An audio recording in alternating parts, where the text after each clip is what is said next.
Hello, my name is Josh Falwell. I'm going to be presenting a quick tip clip on the effects of exercise post-stroke.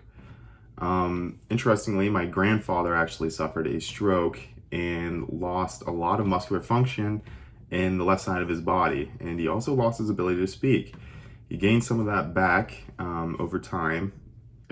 He had the symptoms and stuff for about 15 years. So that's kind of why I picked this topic to talk about, but let's get into it. A stroke is a very common cerebrovascular condition that happens in about 1 in 6 people every year. It's a result of a blockage or occlusion of blood supply in the arteries that lead to the brain. Depending on where the occlusion occurs, there are many different outcomes that can occur, including disabled speech, trouble with muscular control, and even partial paralysis.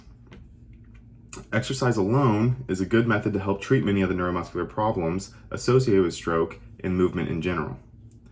Many of the simple functional movements are disturbed and become very difficult, such as picking up a drink or folding laundry. Oftentimes, these individuals lose the ability to live on their own because they simply cannot perform the functional movements that are required to do so. Therapy and physical conditioning do very well at offsetting the muscular atrophy that occurs after a stroke or the muscular wasting, but the neurological disconnect is unfortunately still there.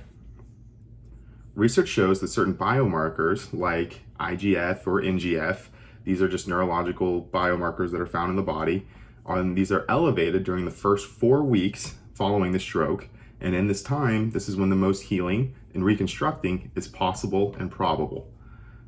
IGF is associated with growth and recovery. NGF is associated with nerve growth and recovery.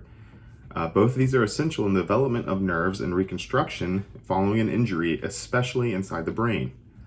Aerobic exercise has the ability to increase these biomarkers, IGF and NGF, while also increasing cognitive function and development, which is also impaired following a stroke.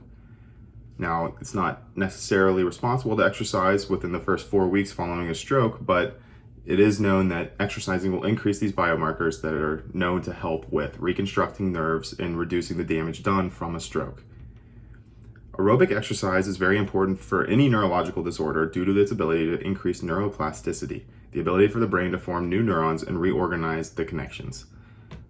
This, alongside with increased biomarkers, shows the importance that aerobic exercise can have, specifically on stroke patients and their recovery.